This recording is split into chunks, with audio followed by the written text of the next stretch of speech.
एक काफी पॉपुलर मनोवैज्ञानिक थे, उनका नाम था सिगमंड फ्रायड। सिगमंड फ्रायड ने मानव मन की स्टडी करी और उसके आधार पर व्यक्तित्व का निर्माण किया और बताया कि जो मानव मन है वो 3 प्रकार का होता है। नंबर 1 ईड, नंबर 2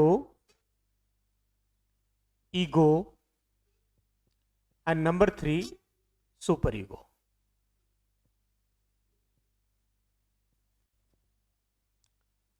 इस आधार पर हम व्यक्ति को समझ सकते हैं। ईड जन्मजात होता है,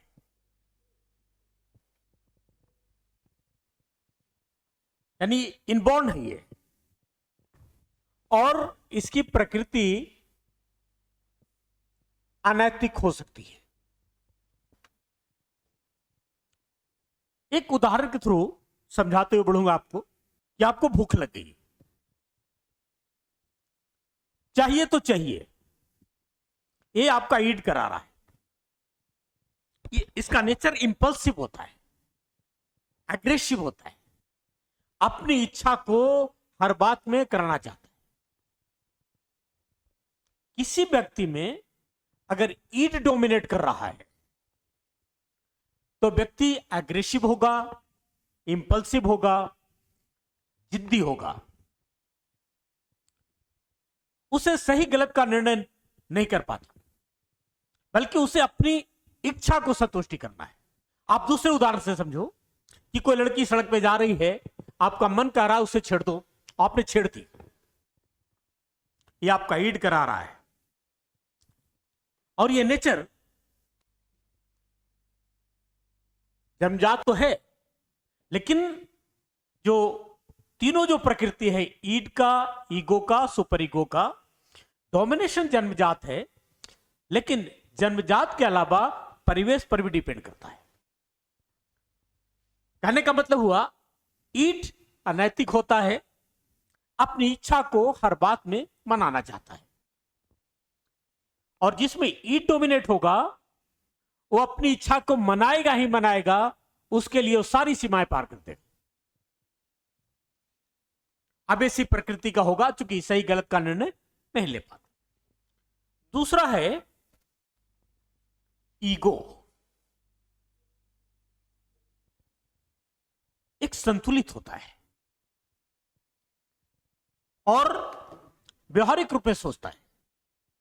अगर मान लो आपके मन में इच्छा आया, उदाहरण मैंने दिया कि सड़क पे जा रही लड़की को छेड़ दो, ईड डोमिनेट करा तो आपने छेड़ दी, लेकिन ईगो जो आपका मन कह रहा है कि नहीं, ये कुछ समय इंतजार करो, कोई देख न ले, इंतजार करो। ये ईगो क्या कर रहा है कि ईड जो डोमिनेट हो रहा है उसे करने से रोक रहा है, ताकि वो घटना होने से गुजर जाए, क्योंकि व्यवहारिक रूप से सोचता है ईगो, ईड को संतुलन करना चाहता है और जो अनैतिक काम होने जा रहा था उसे रोकने का प्रयास करता है। इसलिए जिसमें ईगो डोमिनेट करेगा वो सोचता है, दिमाग में तो बातें आई, लेकिन उस बात को होने से पास कर देता है। तीसरा है सुपर ईगो। एक पूरा का पूरा नैतिक होता है, ये वो बिल्कुल कहता नहीं, बिल्कुल गलत काम है, कोई लड़की सड़क से गुजर रही उसे छेड़ना बिल्कुल अनैतिक है, यानी पूर्णता ही नैतिक होता है। तो उस रूप में सोचता ही नहीं है, क्योंकि उसमें सुपर ईगो डोमिनेट कर रहा है। सुपर ईगो का भी निर्माण परिवेश से होगा, परिवार से होगा, समाज से होगा, स्कूल से होगा, यानी किस परिवेश पे पला है इस पे डिपेंड करता है। ये व्यक्ति को पूर्णतः गलत काम करने से रोकता है। अब देखो क्या है,